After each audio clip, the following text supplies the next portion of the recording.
welcome everyone to Nano's Indie Cafe, the show where we discuss and promote various indie games and indie projects. If you have your own indie game or indie project, pop down into the show sometime. Talk about, discuss about, drop the link. We're all about promoting, helping indies get more exposure. And we typically do this Wednesday through Friday at 2 p.m. Arizona time at twitch.tv/here. But today we are doing the podcast segment, and I think we're on episode 7. And today I have the one of the developers of Luna, the Shadowdust. Welcome. Hello everyone. So would you like to tell us who you are, what you do? Yes, my name is Beidi. I'm the art director from London Studio, also one of the creator of our game Luna the Shadowdust. Thank you for having me on your show. Cool. So did you play a lot of point-and-click adventures games as a kid? Yes, I do love this particular genre, point and clicks. Also, I'm big fan of any puzzle game. I guess that's one of the reason we picked this particular genre for Luna the Shadowdust to start with. So what was one of your first point-click adventure games that you can remember playing as a kid? I think it could date all the way back to the 90s. I played I think my first ever video game experience was this game called The Neighborhood. It was clay stop motion animation Ooh. puzzle game. And it was fantastic. I instantly drawn towards it, and I played it over and over when I was kid. It is pretty hard. They have very pretty hard puzzle back then, and you don't have internet at the time, so it's very hard to search for any clue if you got stuck. Oh yeah, So some of those like older point clicks, especially the Sierra ones, are like difficult. If you're not like careful, the game can be like unbeatable. yes, definitely. So I remember I spent a long time figuring one of the solution of a puzzle. Yeah, It took me 3 months to finish that. yeah. This was back in the day where you actually had to read the instruction manual and stuff like that. Yes, but it was fun. It was Yeah. fun. But I also glad now we have internet, so people don't get too stuck on one game for that long. Yeah, my first point click adventure experiences were the humongous entertainment games. So games like Pajama Sam, Freddy the First, Spy Fox, stuff like that. I'm not sure if you're familiar with those ones. I heard quite a few of them, but I haven't played. Yeah, but carry on. Yes, But yeah, I heard they're they, definitely good games. they were point click adventures designed for kids. I also played the Rugrats adventure games, but so what's what do you think makes a good point click game? I think that it is very important that the narrative kept the audience engaged throughout the whole time. So there are point and click game has a lot of dialogue, so they have to be very well written. For instance, Luna the Shadow Dust, we choose to make this game in a slightly different way. That one of the main feature is we don't have any dialogue or any text. One of the reason behind it is writing. I guess it's not our strength, so we tend to do whatever we do the best in our game. There will be music and art. We believe that's a universal language that everyone can understand without So any so language barrier. so you're telling your story more through action, more through visual, more through the atmosphere and the experience of the game versus the dialogue. Yes, that's the we choose that way. It is very challenging as well because you have to risk the consequence that people might not fully understand your game without any text explanation. So we spend a lot of time working on making sure that the animation, the music works together to deliver the story properly. Yeah, because some people don't play like point click adventures as much as that they like used to. So that gets to another question. Do you feel like the point click adventure genre is kind of dying or coming back compared to where it was back in like the 80s and the 90s? Like, how do you think the point click adventure atmosphere has like changed? I think the main question I actually want to ask to those people who saying that the genre is dying is actually how do we exactly define what is point and click game now? For me, I never really thought that I want to design a point and click game. I just want to design a good game instead. So it doesn't really matter that for me to think whether it gonna fit into this catalog perfectly. And loads of games say narrative game can have narrative puzzle.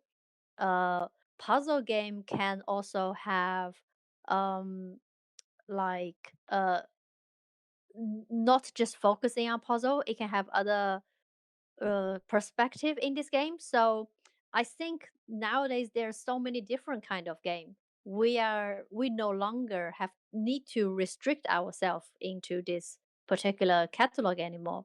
So I will actually argue that when press or any developer, when we talk about how is this particular genre development, we can actually just focusing on what unique that individual game is brought to us. That will makes more sense, I guess. So we should not restrict ourselves. Yeah, I think it's a point to have that like freedom because I know a lot of people like to argue: is this a game or this isn't a game? And I feel like when we get too caught up in that, we lose track on making like good art. I guess Yeah, I completely agree with you.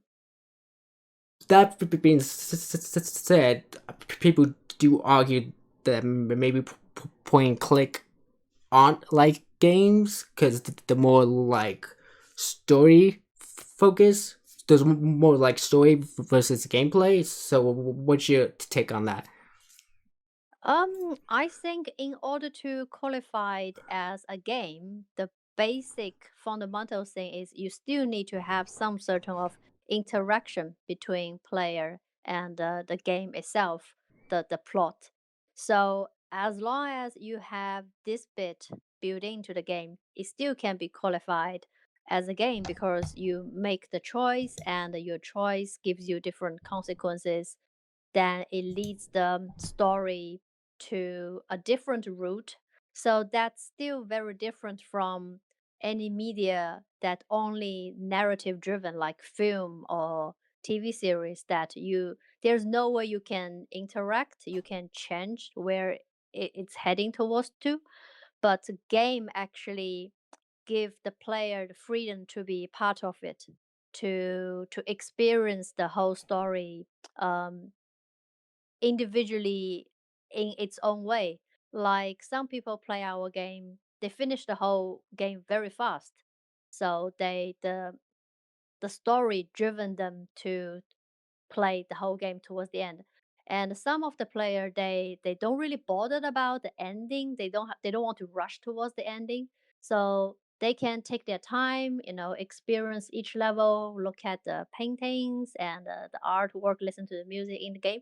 So the experience of playing our game works differently from individual to individual. And I think that's something unique about game, this Yeah, media. yeah. I think it's very interesting that we each perceive games and have a different experience. Because I know sometimes the developers have a certain vision and they want people to play a game a certain way, and then players play a different way. But I did think that shows how good a game can be when people are able to go a different direction with that game versus what you originally planned the game to be.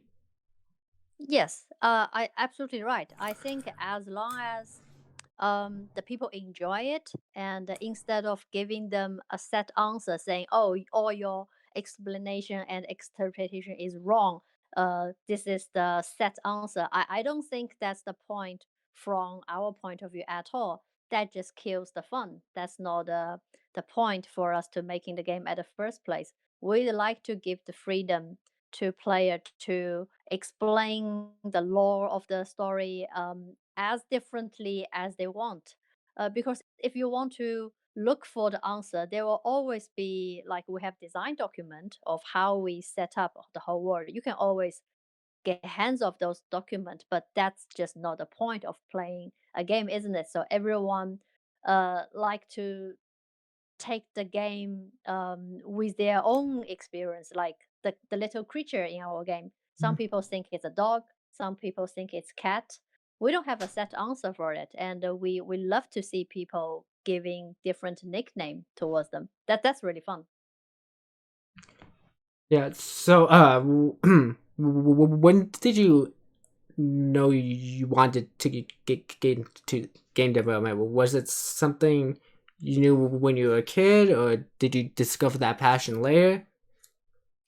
Oh, we actually never like set ourselves a target, say, oh, we want to become a game developer in the future.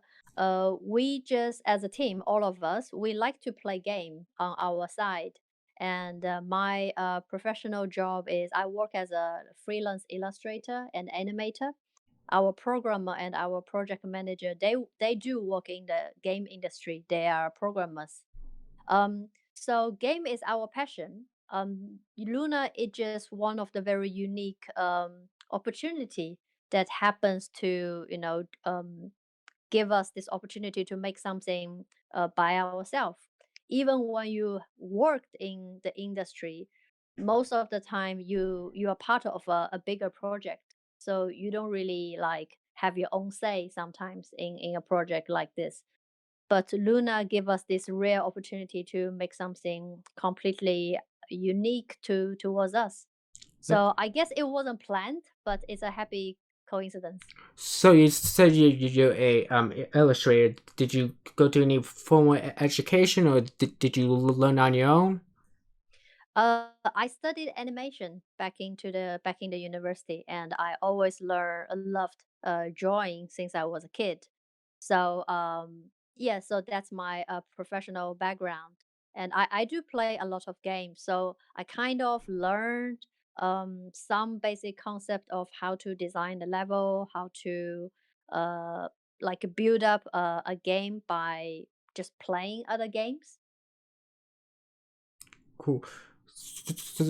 So, is this the first game you guys' studio has made, or did you guys make other games before? This is the first game. So why did you guys decide to go with a point click as your first game? One of the reasons is this is something that we are all familiar with, and we are confident that we can put it off.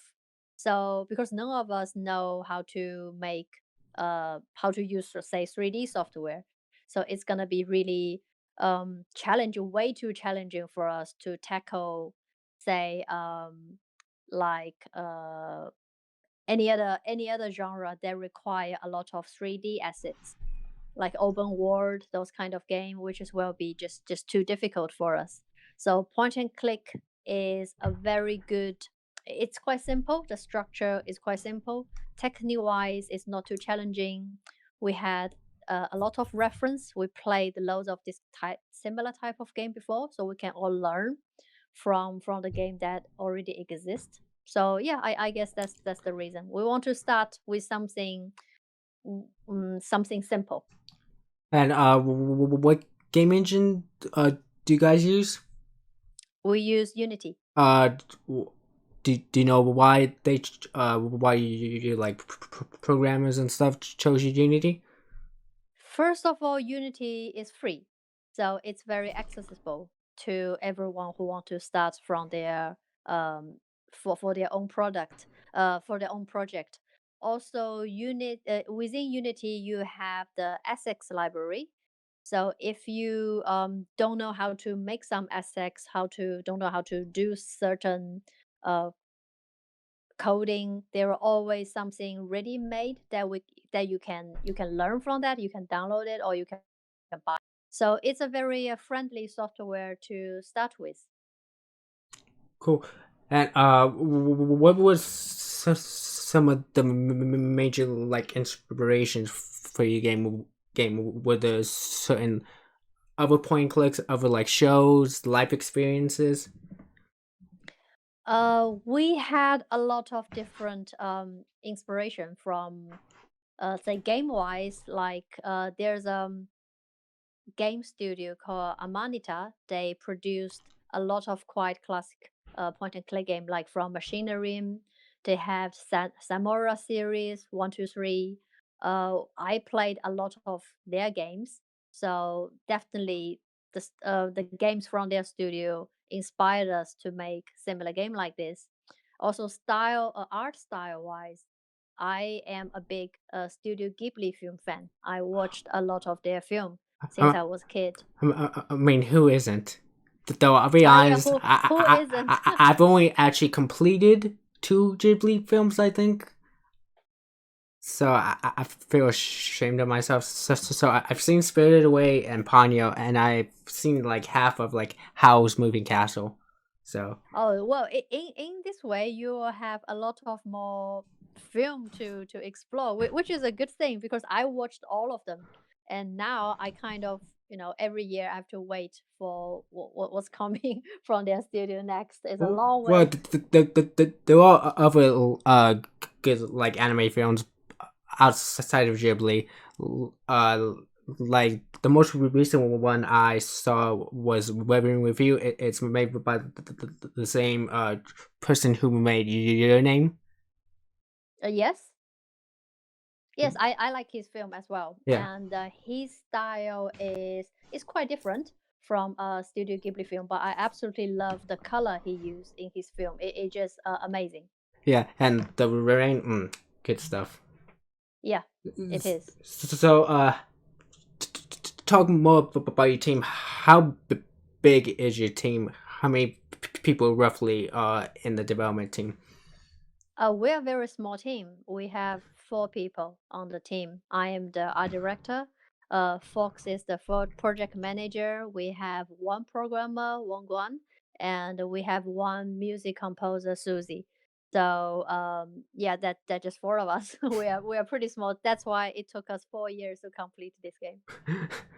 Hey, games take a while. So, since you have a team of four, do you think you guys are able to manage your team well? Like, how do you go about managing your team well and like communicating with each other? Because working with people can be difficult. You know, it can be difficult to communicate with people. So, how did Yeah, it oh, sorry. it is quite difficult, especially we're all from China, but we all scattered around the world at the moment. I based in London. Our music composer Susie, she's in Toronto. Fox and Wang Guan, they were in Shanghai. So we kind of cover 3 different time zones. The communication between us is so difficult. We just have to find a good time when I, everyone's awake I to have hate meeting. I hate different I hate time zones so much. I know it's very challenging, but this is the only way Yeah, we can have meetings. So we just have to embrace the difficulty. The good side of that is we can all went to attend different Gamescom or like a game exhibition that is at the an same time. advantage Yes, since you yes, guys are in different areas. You can each attend the local events there. yeah. So that was a silver lining out of this situation. So before you guys start the actual like development of your game, did you guys plan it out? Did you make documents? How much like planning did you guys do before you went into like full on development? We spent almost a year trying to develop a playable demo.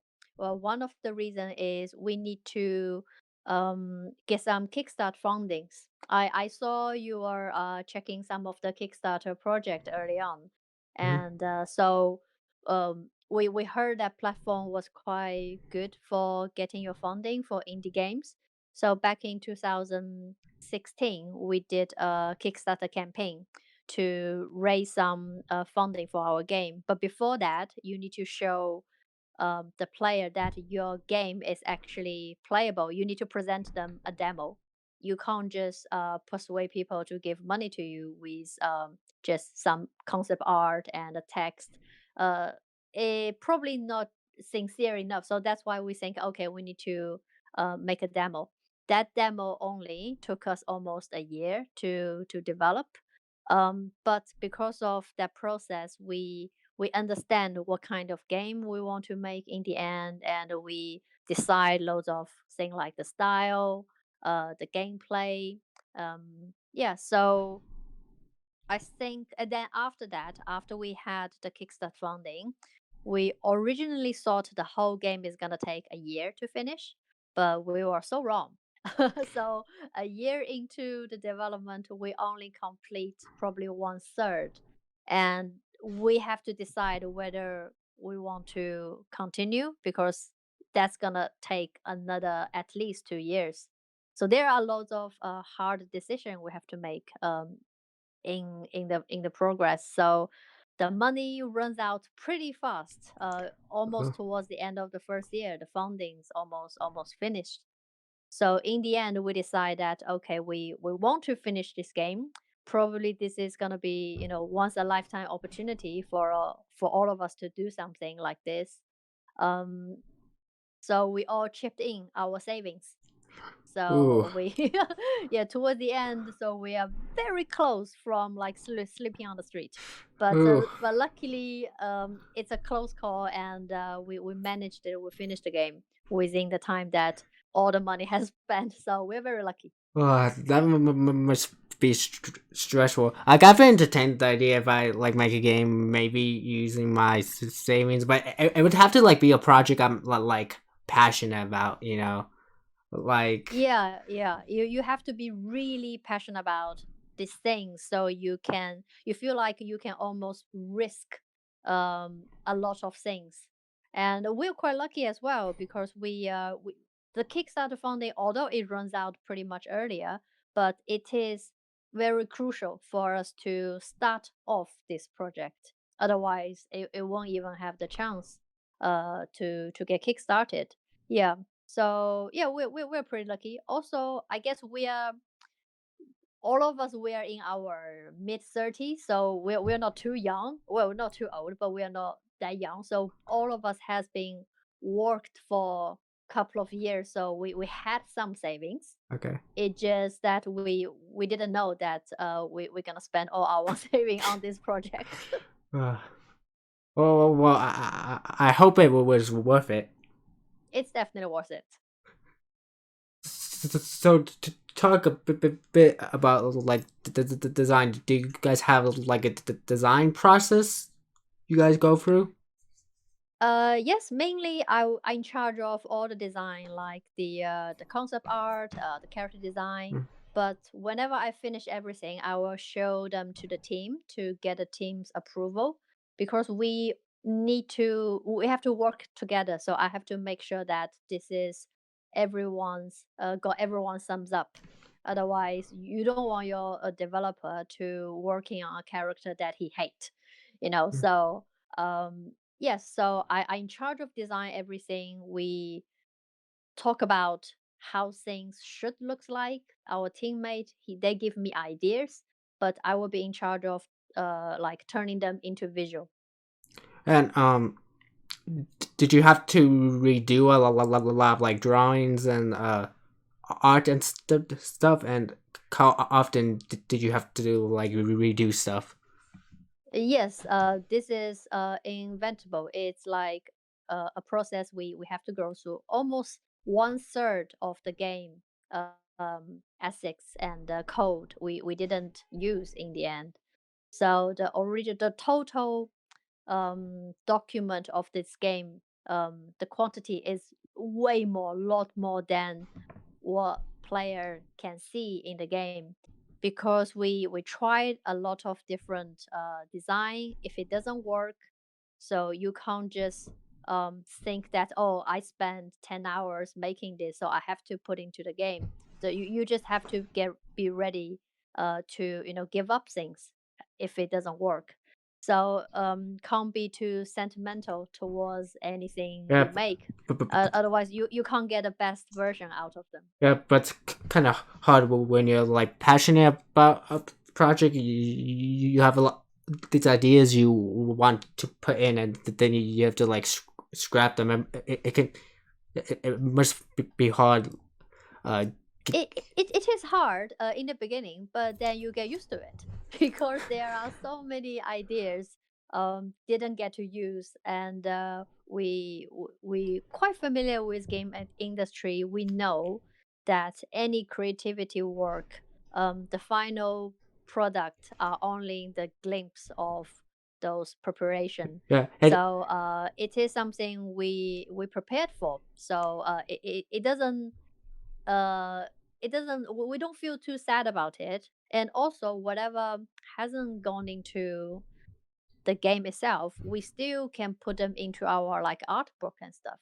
We have an art book, digital art book available on the Steam. ooh. So if someone would like to see, is there anything we chucked away, so they can download our art book and find out.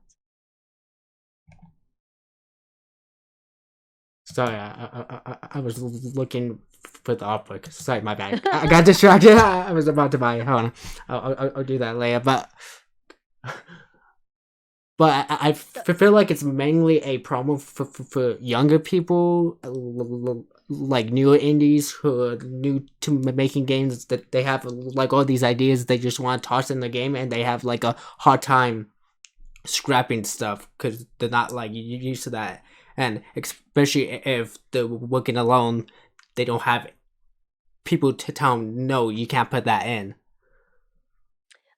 Yes, this could be one of the common thoughts, but I would say it comes to experience, because we are like, I can't speak for them. I personally, I had experience like you worked on a project, like 10 people working on a very big project for 3 months. Then in the end, your client just decide cancel the entire project. So how are you gonna feel about that? Your 3 months work just gone to nothing. So this kind of thing happens a lot in the creative industry. So if you get upset about every time this kind of thing happen, you will not have a stronger enough mindset to embrace more difficult situation, because there are a lot of projects even bigger than our project. Say people working on a game, 1,000-man team working on them, spend millions of money for 10 years. But in the end, it could not, like it can be dismissed. So, but however, even the thing happened that the final product didn't get released or anything, whatever you have learned that you have created, they're still your own experience that no one can take it away from you, and it's valuable. Yeah, that's a good like lesson to take away because I feel like everything we do in life, everything we create is an experience, and it helps build that skill set and get a wider range of like knowledge and perspective, and with that knowledge perspective you can do better on your next project. Yes, that definitely. And think about that. Okay, we are gonna die in the end. So, if we think like that, so what's the point of having this wonderful life of doing anything at all? So yeah, and whatever we have done, all the experience is very important. That all the failures leads towards one tiny weeny success in the future.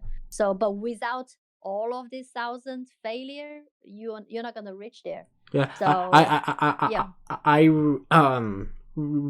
don't know who posted it, but it might have been a stream or someone. I remember someone tweeting that failure isn't the opposite of success. It's the pathway to success, or something like that. Yes. Yeah, that's very well said. Yes, should never give up. Yeah.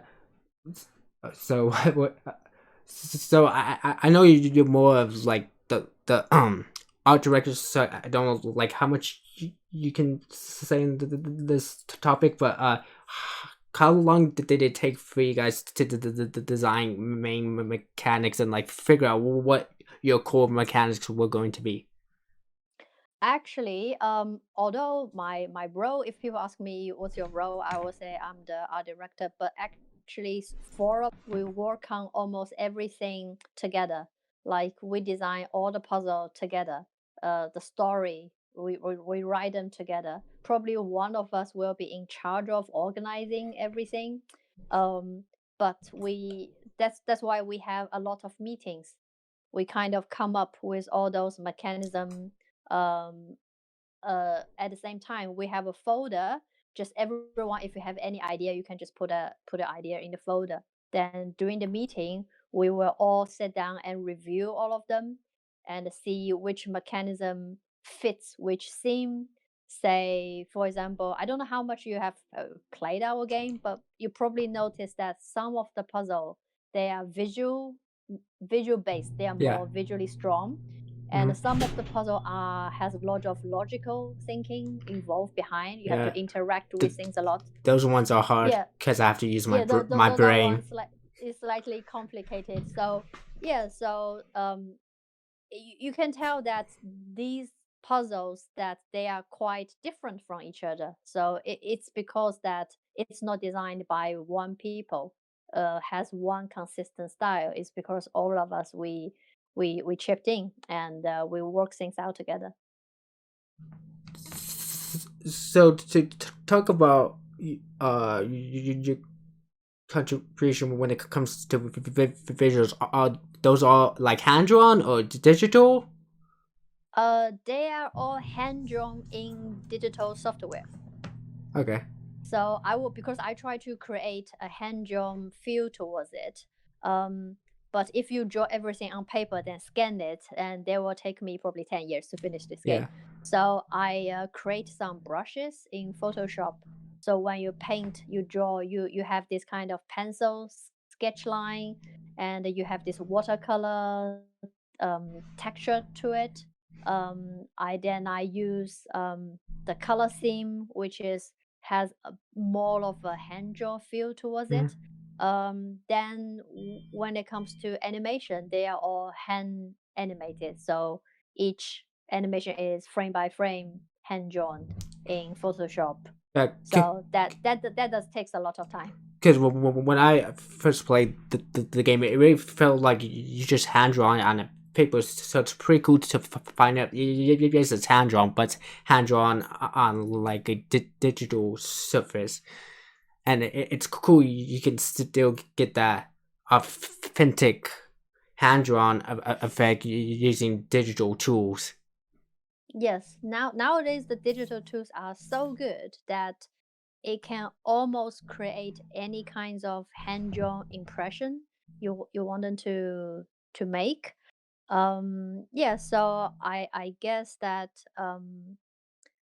uh we really want to make sure that this game, when people play it, you have like a picture book feeling rather than everything is very shiny or too clean.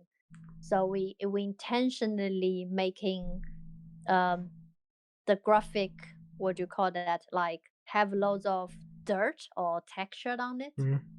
so you can actually see those strokes on the character. So yeah. Yeah, because I know there can be kind of a negative stigma against like digital. People don't consider digital drawing and stuff. I don't think any tools. Um, what do you call? I think this is more or less a style preference. Like there Yeah. are some people who they can create. I don't know. Have you watched the Spider-Man Spider-Man animation, the parallel universe, that one. Oh, You have that's one so good. Yeah, so that one, it's mostly 3D generated, but they use the software and those rendering techniques so well, so you almost feel like it's comic but comes to life. Yeah, So yeah, so yeah. yes, you carry on. Another movie example. I don't know if you've seen this movie, and if you haven't, you should go see it. It's Claws. Claws. Okay, I will check it It's out. that like 2D kind of cell shading, but 3D looking film. It's on Netflix, so Okay, yeah, I will definitely check it out. it's very like stylized, and I think it was done by like an independent company, if I'm not mistaken. So, but Okay, yeah, I will definitely check it out. Yeah, so the software or the technique, it's not really the issue. The issue is the people, the artist, what kind of effect they really want to achieve. They can achieve them by either 3D or 2D painting or even hand drawn. But as long as the result they spend enough time into studying how to achieve those effects, I think the outcome is equally great. cool. To talk to drift from just like illustrating and drawing to like animation, what's it like to actually like animate for a game, and particularly a game like that? Like, what's the process of like making an animation?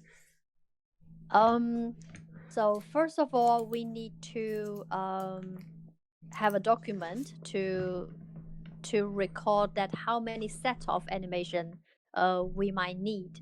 So like the character, he will have basically you will have like walking cycle. He needs to walk around, and then you have the set of animation for interaction.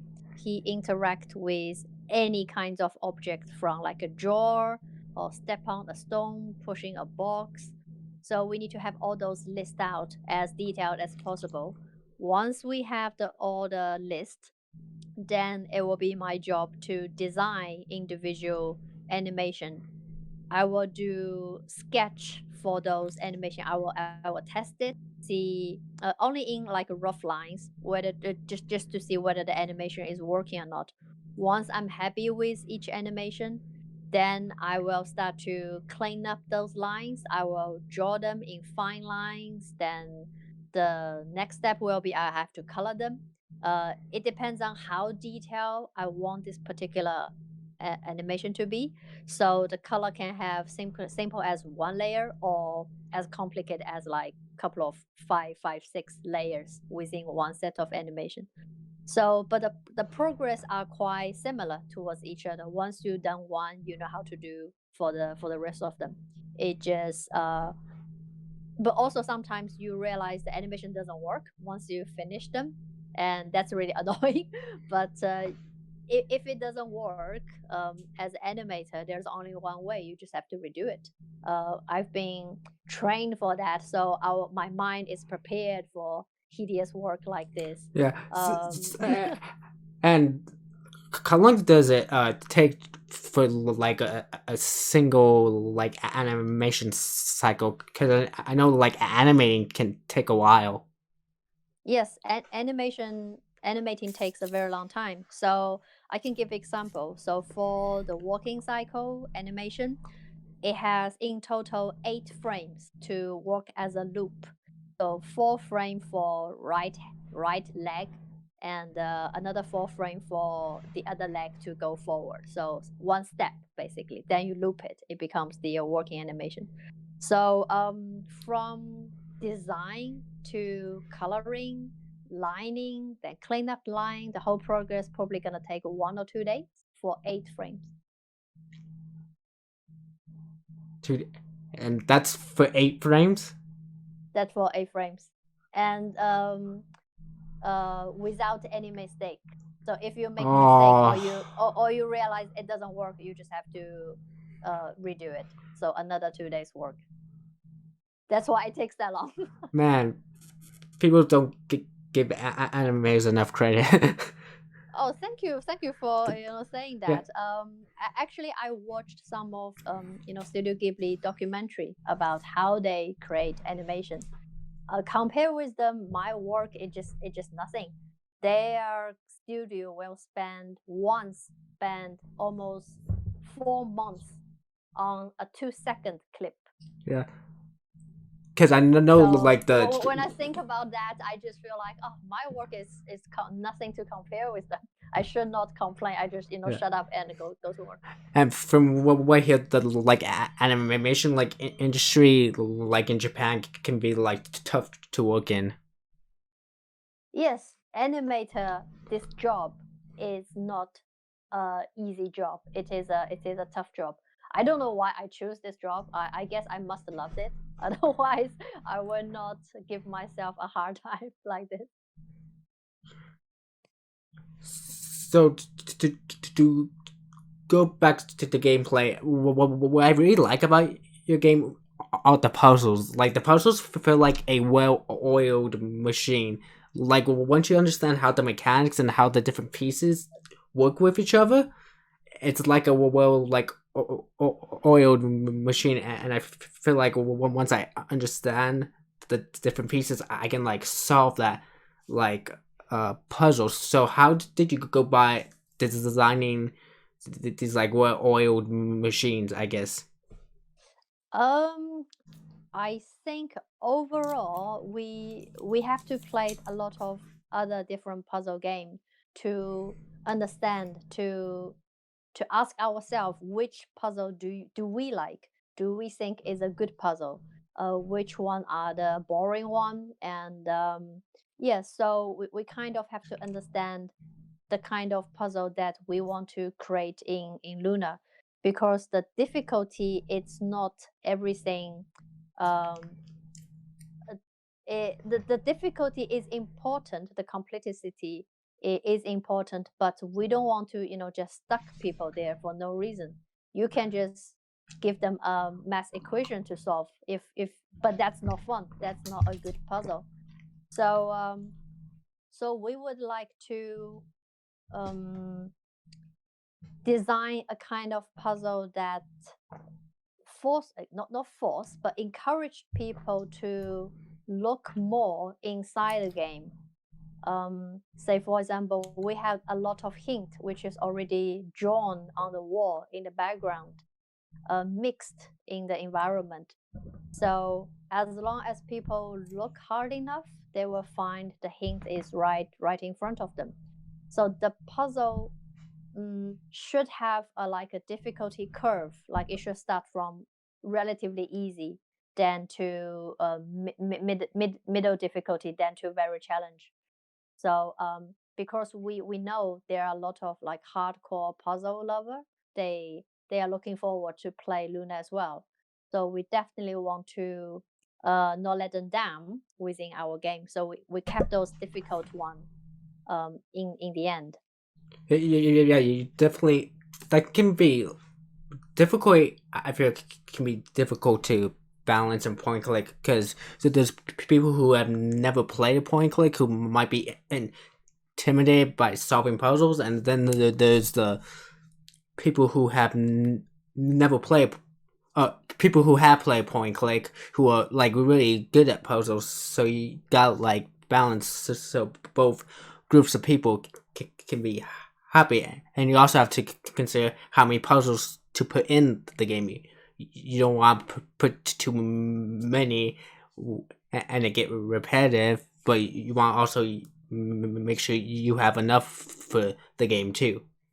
Yes, exactly. And this is something we try to balance, but towards the end, we realize that you can never please everyone, because if you're trying to because these are two completely different groups, that people who never played puzzle game and the Yeah. people who expert in puzzle game. You just simply cannot have a game fulfill this entire audience at the same time. So we have to make a balance, like, okay, when it's too easy, how easy is our puzzle can be, and when it's too difficult, are they insanely difficult that no other normal people can solve them? So, and we are prepared to receive criticism from player that you are bound to have people to say, "Oh, it's way too easy," because they had experience of puzzle game, many more. So probably this game overall, it's not challenging enough for them.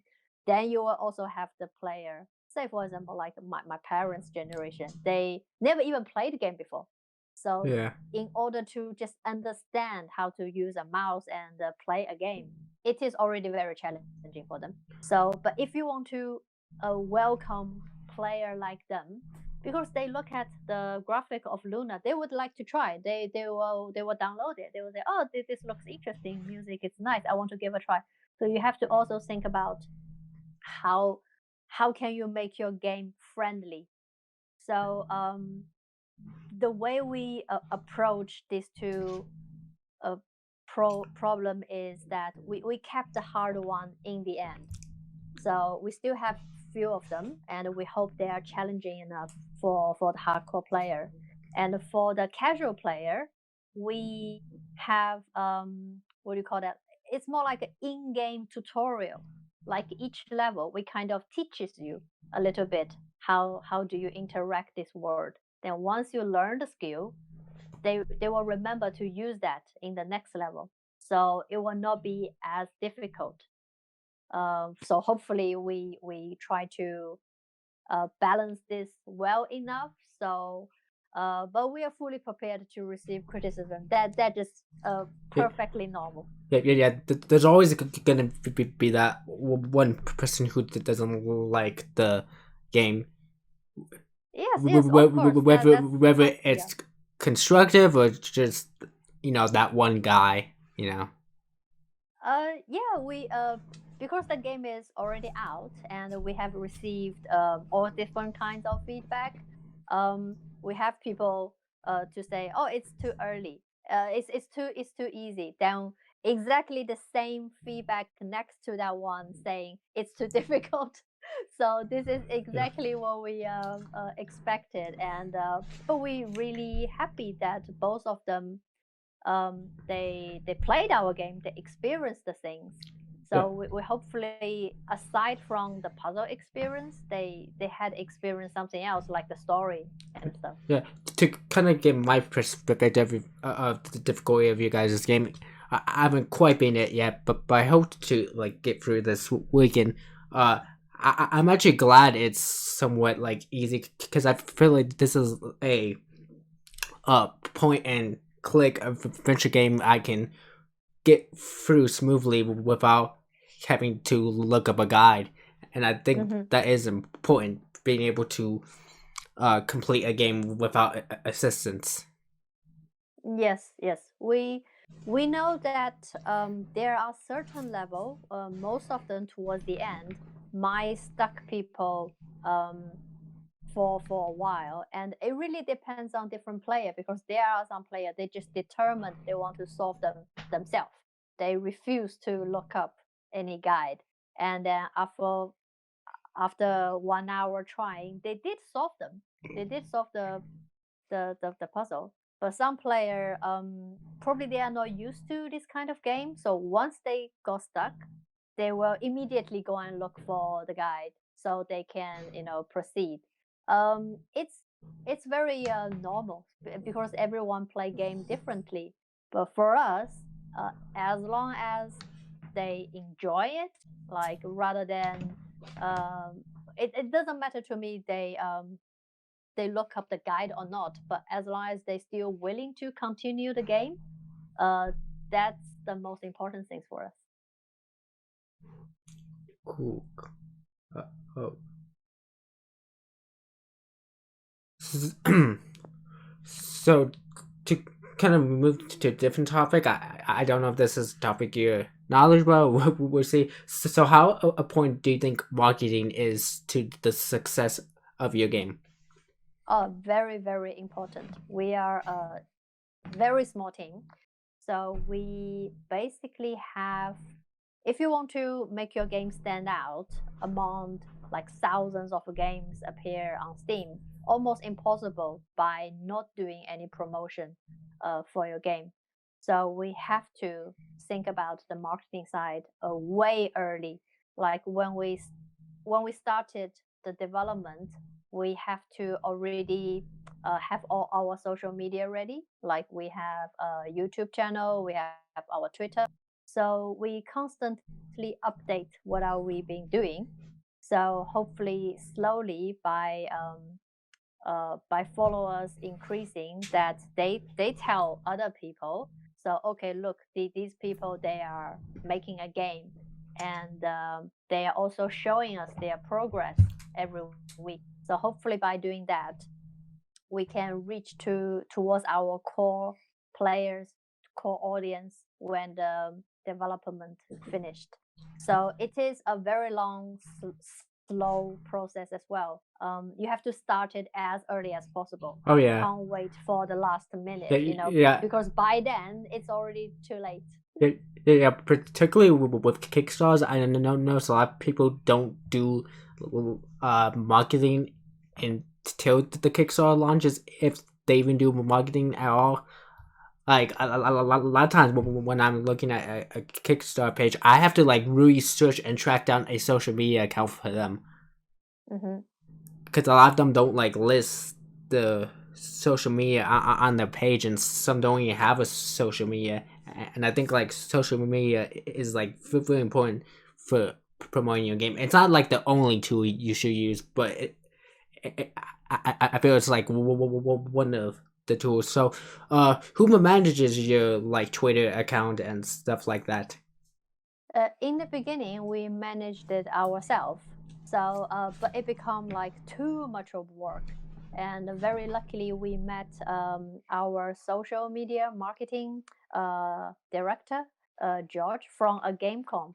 That so he offered his service. So now, mostly he and me, we taking care of the global side, and also we launched our game in China as well. Chinese market is a completely different story. The way of marketing Yeah, game there is different. I'm curious, how does marketing work in China now? Um, the difference between these two market is that Chinese game player they probably more rely on certain channel that is what do you call that well, like directly send uh, news towards them. Like, Yeah, because I was watching a video earlier, and I heard like China, they don't really like use business cards. They have this like app they use or something like that. yeah, we chat. Yeah, that. Yeah. So yes, within WeChat, you have like a whole by itself social media system or a news system, media system. So if you want to promote your game in China, not only you have to tackle all those traditional social media platform, you really have to promote your game uh, specially. So we are not very good at that either. So that's why we rely on our Chinese publisher. They are the expert in doing this. So they helped us a lot in promoting our game in China.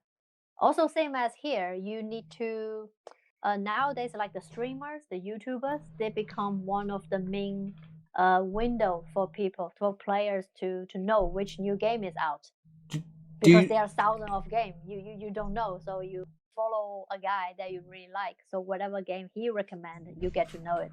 but do you, because as like a content creator myself, I wonder if like content creators actually like make a difference. Do you think someone covering a game? Do you think that translates to sales or not? It does translate a lot. It made a huge impact in our Kickstarter campaign, I remember. So we were, as you said, that we should probably do promotion before we started our campaign. We didn't. It's because we didn't know many things. So it's one of the mistakes we made back then. So we start to promote our Kickstarter campaign after the campaign started. And then so the number grows quite slowly, and we were a bit worried about whether we can reach our target or not. But you guys did get funded on Kickstarter, right? Yes, we did. One day, all of a sudden, I don't know whether you know this YouTuber or not, Jesse Cox. Oh yeah, I've heard of him. Yeah, he's very big, and I think we send out 1,000 emails in 1 week just to try to reach as much YouTuber that likes indie games. So very luckily for us, he picked up our demo. He did a little bit of a like demo play in his channel, and the next day the audience, the number just went up. We all of a sudden had like 300 people come to our Kickstarter website and backed our game, and they tell their friends. So from that point, the campaign just went very smoothly, and we reached our target before the deadline. Yeah, that's my goal. That's like the whole reason I do is I want to get to the point where one day where I can just like show off a Kickstarter and help it get funded like that. Like that's like my dream, I guess. Well, that would be great. But if we have another game campaign by then, we will come and ask you to give us a shout out. If hopefully I've grown a lot more by then, we'll see. But so I kind of wanted to talk about conventions because I feel like that's a good marketing. Did you feel like demoing your game at conventions helps a lot? Yes, and it also depends on which convention you went to. The slightly smaller one will have definitely less audience, or I mean key audience. So if you have only say one budget for one convention, probably you should aim towards either the biggest one or the one that the audience really dig your game. So because we don't have that much of a budget, we have to pick and choose which convention that we can went to. So which we went to yes. I know you guys were at PAX West. Were you at that one, or was that someone else that demoing? That's Susie. I think she went there. She's Okay. in Toronto, so she can cover the like American side. Okay. Because so I mainly covers the European one and the one in London. So in London, there's a game convention called Adventure X. They are specifically focusing on adventure games. I think I've heard of that. It sounds cool. It's very friendly, and you get to know a lot of developers' friends from the convention. It's one of the very well organized one. So and it's free, so it's very good. So I go there every year, promote our game once there, and the other time just to go there and see developers' friends, helping them promoting their games. Yeah. Another one, a very big one we went to last year is Gamescom in Cologne, in Germany. I would love to go to Gamescom one of these years. That's massive, like massive. Yeah, you have to walk for half an hour. I was starting to because I didn't realize how big Gamescom was until I saw like pictures of it. I'm like, oh god, this is actually huge. It's crazily big. I think the entire gamer from the whole European went there. So we went there last year, and I prepared 300 flyers, all finished on the first day. So we need to be there for 4 days. So I'm really underprepared, and so that shows how many people there, and our say wish list number grow a lot after the convention. So Gamescom definitely give us a very huge exposure.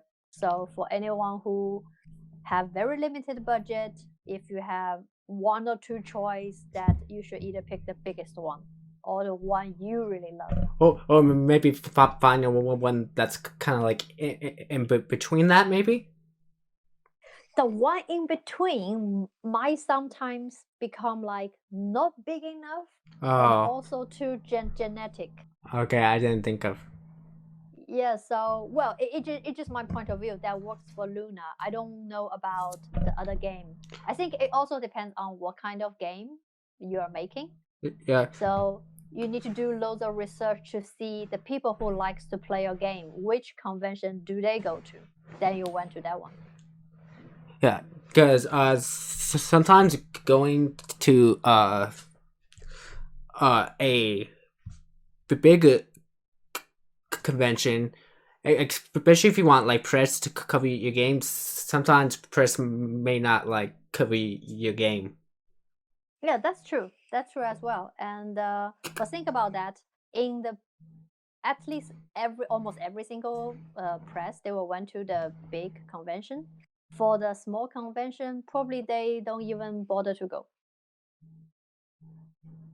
So, but also like it's very difficult to get hold of press, no matter what kind of convention you go. First of all, you don't know where they are, and then so we had a lot of we did a lot of research on contacting them before we say attend PAX.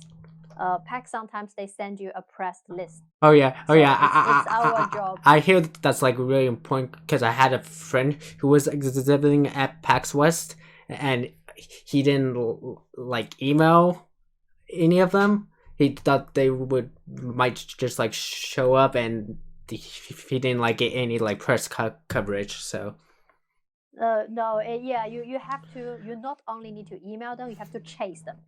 So if they don't reply your email, you have to probably send them a different email. Say, "Hello, have you received my email? Do you want to give me an interview?" You know, it just because they receive millions of email from all kinds of game, and if you don't pursue, probably they it will be ignored. yeah, because I was at PAX West last year. I saw you guys' booth. I didn't get to like actually play it at the convention because it was like my first Outstate Con, first PAX West. I was like just like overwhelmed. I wasn't like prepared. So We're not prepared either. like the whole point of me going was to like network with indies, and I didn't even realize even the booths and like the indie mega booths would be crowded and stuff. And I really wanted that like one-on-one conversations, and it was hard to do that at PAX West. And with anxiety and being social awkward, I wasn't as prepared as I could have been. But I'm going to be more prepared this year. So. Yes, yes, you will be. And I believe that the press, the developer there would love to talk to any individual or any press. Well, I'm not pressed Yeah, because last it year, it, it, uh, it doesn't matter. Just get in and grab them and talk to them. yeah. Hopefully, I'll have like a cameraman by then. I don't know. I'm still trying to figure out if I do like video interviews at PAX, like how to like record that and stuff. I'm like a one-man team, so Oh yeah, it could be a bit difficult, but if you get hold of any developers, because usually they were there more than one day. hmm So if on the first day it's too crowded that you didn't get to speak to any of them, you can always leave them a card and say next few days can we arrange an interview or something. yeah. Do you think you guys will ever go to GDC, or do you think that's too big of an event for you guys? Oh, we are actually not us, but our publisher is gonna take our game to GDC this year. I Oh, think we went last year as well. Oh, cool. Because I'll actually be at GDC next month. It's going to be my first GDC, and I'm kind of nervous, man. Oh, okay, cool. Yeah, and I can tell you our booth's number. I don't know whether Susie will have the chance to be there because she is waiting for a visa Uh, to go to America. So, but our publisher will be there definitely. And if you like to, you can talk to him.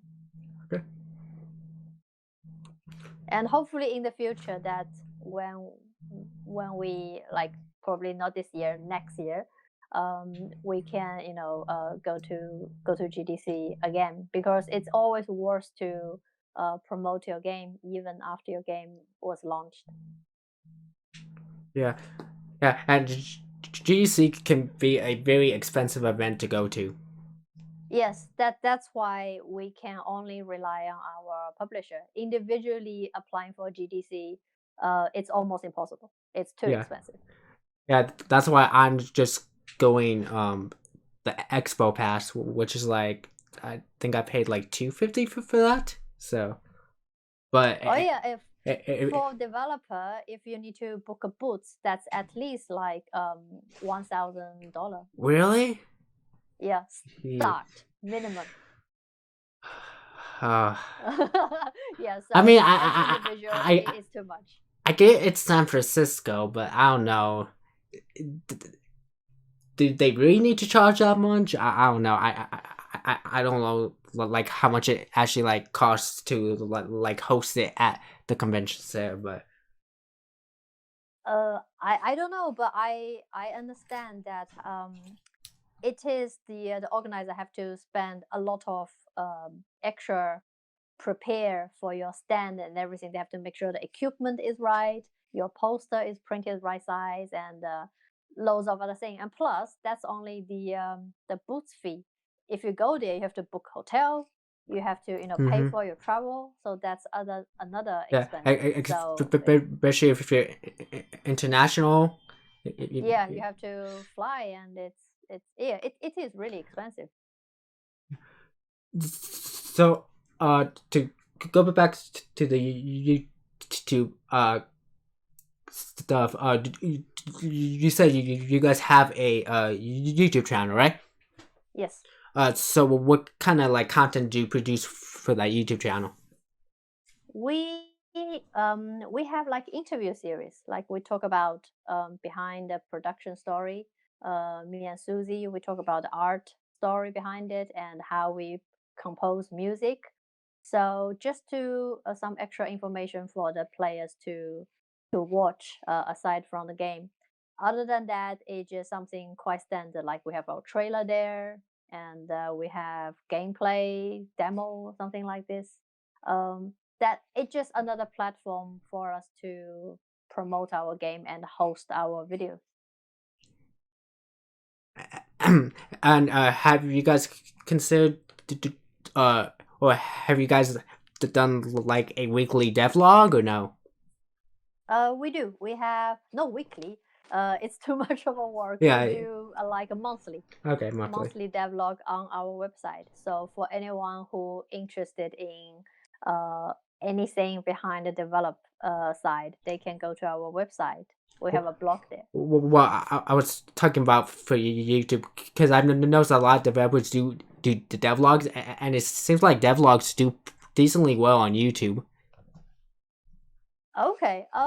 Yes, I think different developer they choose different way to record their progress, and I'm a bit camera shy, Yeah. and Well, so you don't when I necessarily have to use the camera. A lot of them just record a like voiceover oh yes, over. that can do. Well, one of the thing is we because our Kickstarter campaign, we promised our backer that we will do update every month, and Mm, that has to be done in a post form, so it has to okay. be written. Okay.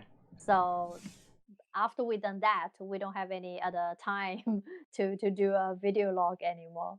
So that's why we decided just to keep them text form. Okay. I get that. So, I know. Since you work with content creators, your game is on sites like IndieViews and stuff like that. So when you put your game on sites like IndieViews or Keymailer or some of those other key sites, how do you guys decide which content creators to give keys to? Uh, we have the team and our developer doing the same job. So our develop no our publisher. Our publisher definitely has more experience of choosing the right content creator for us. But also individually, if we personally really like someone's channel and we like the way they talk about games, we will individually contact them and just asking, "Are you interested in our game?" Yeah, so we will see, we will check that the content of the YouTuber's channel, whether it fits in our genre. Like we were looking for someone who love indie game, someone like puzzle adventure game. Say if the guy's video is all MMO game, probably he will not be that interested in our game. Well, it's not that they probably wouldn't be interested. They might have like interest in other games, but it's more about would the audience be interested in that. Yeah, yeah, that's true. That's like the bigger concern. Because I like other games besides indies like MMOs and stuff like that, but I don't know if like my audience would actually like enjoy that. So that's why I don't cover it. Even though I would love to cover like MMOs on the channel, it's just the audience might not respond to it that well. Yeah, that's true. They have to consider their audience as well. Yeah. So this is a kind of similar, and this can be kind of a touchy subject. So if you don't want to answer this question, you don't have to. But does key reselling ever a concern to you? People who like resell game keys and stuff like that. It's we definitely would like the keys that to go straight to our player rather than being resold. But we cannot stop certain people doing that because it's just the market. You always have a small group of people that resell the key. But we are trying to prevent this as much as we can by working with our publisher. Yeah. That we as a team, we don't have that many free key to give away ourselves. So and Yeah. we don't generate that many keys. We only we will have a list to see how many people, how many press we want to give them the key. And then once we give away all those keys, that we don't just have like free keys lying around. Occasionally we give keys to our say audience through our social media channel. Mm-hmm. Like they've been following us for a long time, they are really interested in our game, so occasionally we give free keys away, but we don't. Yeah, it's tricky, but you can't stop people reselling your key, isn't it? Yeah, I don't know if if there's like a good system for it. Maybe one day there actually would be a better system for like a used digital game market.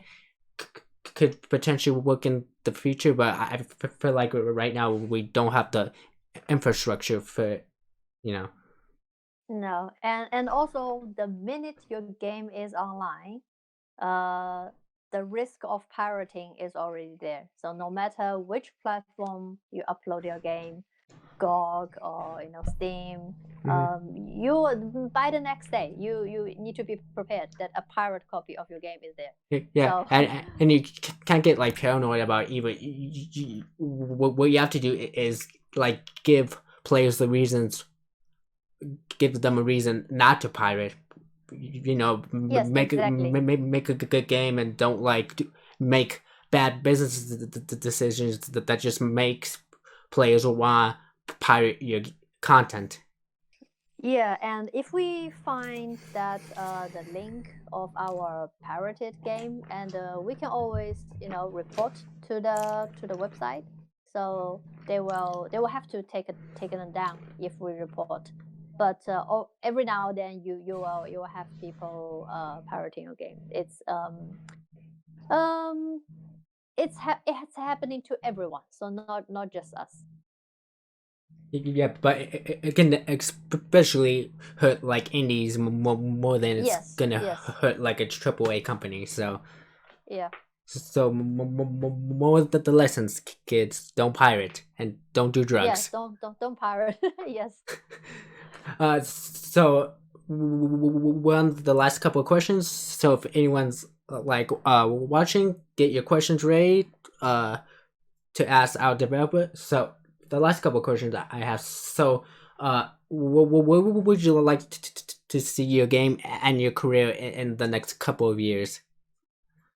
I don't really know because the reason we make Luna is kind of a happy coincidence that we didn't plan to make a game like this or plan to form a studio to make a game, but this experience of making this game is really fun and really special.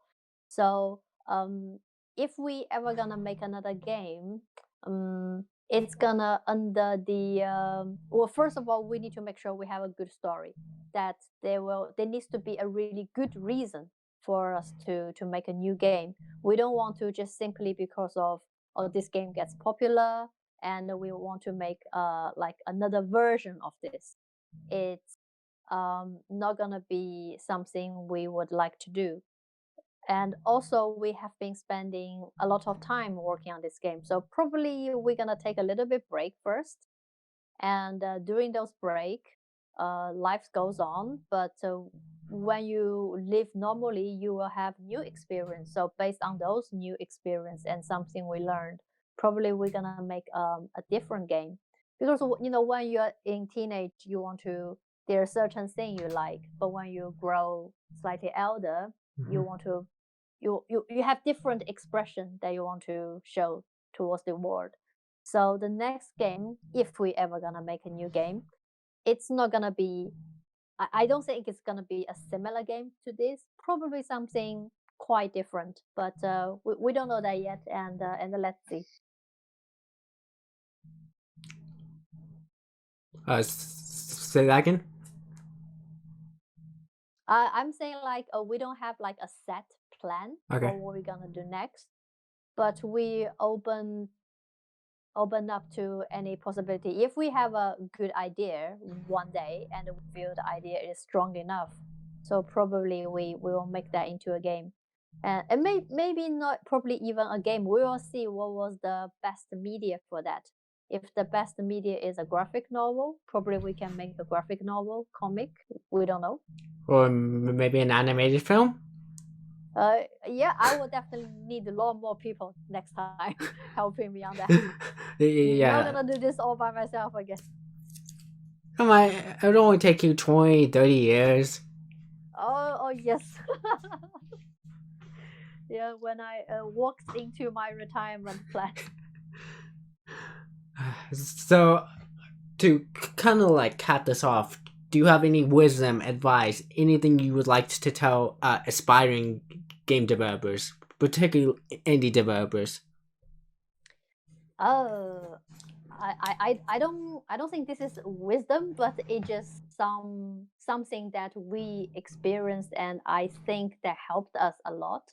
Um, Thing is that I know lots of people they had a good idea and they want to start, but they forever uh pausing on that thinking process that you try to think or prepared every single situation or every challenge, um, but then you never take action. So I think my advice will be don't think too much. You know, just start to do something, because the game, the project will become so big and so complicated from your original idea that there's no way you can thought about every perspective in the very beginning. So no point spending time trying to sort things through. But if you start working on something, even your idea is very vague and not matured or complete to start with, that it doesn't matter. Just start doing something, because once you've written down your first code, your first line of code, made your first character design, you have something solid. Then you can, based on these two things, progress to the next step. Then you can make your second character, or like make the animation of your first character, write your second line of code. So based on every single thing you learned yesterday, you have a new to-do list based on that. But if you think about, okay, I need to sort about this, say our game has like thousands of lines of code. if you mentally start to thinking, okay, I'm gonna design a game has 20 minutes of animation, 3,000 lines of code. This will be something too daunting for anyone to even start with. But that we cannot finish a game by thinking like that. So that would be my advice. Just don't think too much and just start doing something rather small, something very, very tiny, like create a folder, name your game, write some dialogue down. Um, it doesn't have to be constructive or perfect because all of this will change in the future. Yeah, like that's like my like biggest problem. I always have all these ideas. I don't know where to start or how to do them, and I'm always coming up with excuses. Like I'm pretty good at coming up with an excuse why I can't do something, and it's like it's like it's impressive. Like it's I think everyone does that at some point. But one of the reason is that it's something quite funny that because we had the pressure from our backer that we promised them something and we took their money. So the pressure is so high for us to come up with excuses of not doing it. So sometimes this kind of pressure is good, and also don't think about too much because most of the thing we worry about in the end didn't even get to become the real problem that we have to worry about. Yeah. so, so, do you have anything else you want to add before we end this? Um, I don't know who's gonna listen to this postcard in the future, but if anyone listened and they know me, they know London Studio, that I really appreciate everyone's help and the support along the way. Without supporting like this game can never be done. And also people like you interviewed us, interested in our game. Thank you very much. I would love to be back on the show in the future if there's any topic you guys like to share. So yeah, thank you. Yeah. And what can they check you guys out? Check your game out. What your information and all that stuff. Yeah, so for everyone who interested in trying our game, Luna the Shadowdust, you can find us on Steam. You can find us on GOG.com, a Humble Store, Mac App Store, and the Windows Store at the moment. And we have our game available for Windows, Mac, and Linux. So it kind of covers all kind of computer. Also, in the near future, we are thinking to porting our game onto Nintendo Switch. Ooh. And probably try to cover mobile platform as well. So it would be cool to play this game on iPad, we think. Yeah, that'd be pretty cool. Yeah, so you can just Google Lantern Studio or Luna the Shadowdust. You should be able to find all our social media channels. Follow whichever one suits you, and we usually update everything across the whole channel. Cool. So, hope you guys have enjoyed this interview. And this has been Nano's Indie Cafe. We discuss and promote various indie games and indie projects. We try highlight indies and get them more exposure. So come by and drop by sometime and talk about your own project and stuff. And we do this Wednesday, Friday around 2 p.m. Arizona time at twitch.tv/nowhero. And I'll see you guys on the next podcast episode.